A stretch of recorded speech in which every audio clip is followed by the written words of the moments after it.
Ini kita akan menguji gambaran yang terjadi ketika pelet masuk dalam pencernaan ikan. Ini hanya gambaran global untuk dimengerti. Jadi ini pelet yang dipipis dengan air biasa. Ini pelet yang dipipis dengan bakteri gelondong. Ini pelet yang dipipis dengan EM4. Kemudian yang ini pelet yang dipipis dengan bakteri gelondong. Jadi gambarannya mana yang lebih cepat terurai atau pecah, itu menjadikan suatu gambaran bahwa terjadi aktivitas bakteri, khususnya untuk pica ini ya. Kalau yang air tadi hanya untuk kontrol mana yang lebih cepat dalam proses daya cerna pelet dalam saluran pencernaan ikan. Jadi sengaja tidak saya tutup karena bagaimanapun juga dalam pencernaan itu ada oksigen, bukan dalam keadaan anaerob ya.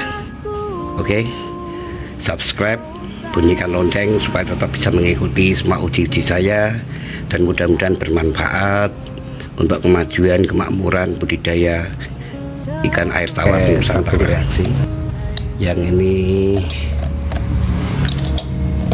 yang cuma pipis air masih utuh dalam waktu 1,5 jam, masih utuh. Kemudian yang EM4 ini sudah ada endapan ya, sudah ada endapan nih, sudah mulai ada hancur. Kemudian yang gelondong ini juga sudah ada endapan dan ada endapan gelondong. Kemudian yang gelondong plus turbo nutrisi ini sudah tidak ada yang terapung makannya. Ini sudah jadi endapan semua. Dari warnanya ini kuning ya, kuning keruh. Ini jernih. Kemudian yang EM4 kuning tapi agak terang. Kalau yang gelondong kuningnya lebih muda, ini lebih muda. Ini membuktikan bahwa kombinasi SC dan bakteri gelondong itu efektif sebagai salah satu upaya untuk meningkatkan daya cerna dalam tubuh ikan atau dalam pencernaan ikan. Ini pakai wadah yang lebih besar juga, peletnya lebih banyak. Yang ini pakai air biasa, yang ini pakai M4, yang ini pakai gelondong sama turbo nutrisi. Mari kita lihat setelah berjalan 1,5 jam, ini yang terjadi tingkat pemecahan daripada pelet atau perurai dari pelet. Yang ini air masih tetap, yang ini EM4 juga masih tetap, belum hancur. Yang ini sudah hancur ya, sudah hancur. Ini sudah hancur.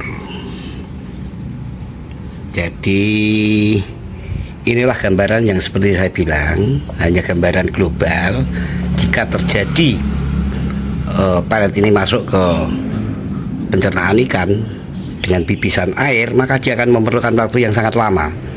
Dia masih bentuk butiran, ini juga masih bentuk butiran, meskipun ini sudah full mengembang, ini juga full mengembang. Ini sebagian sudah mulai pecah ya, sebagian mulai pecah. Yang ini sudah seluruhnya pecah, terurai. Itu sebagai pembanding, sebagai gambaran. Dalam waktu 1,5 jam,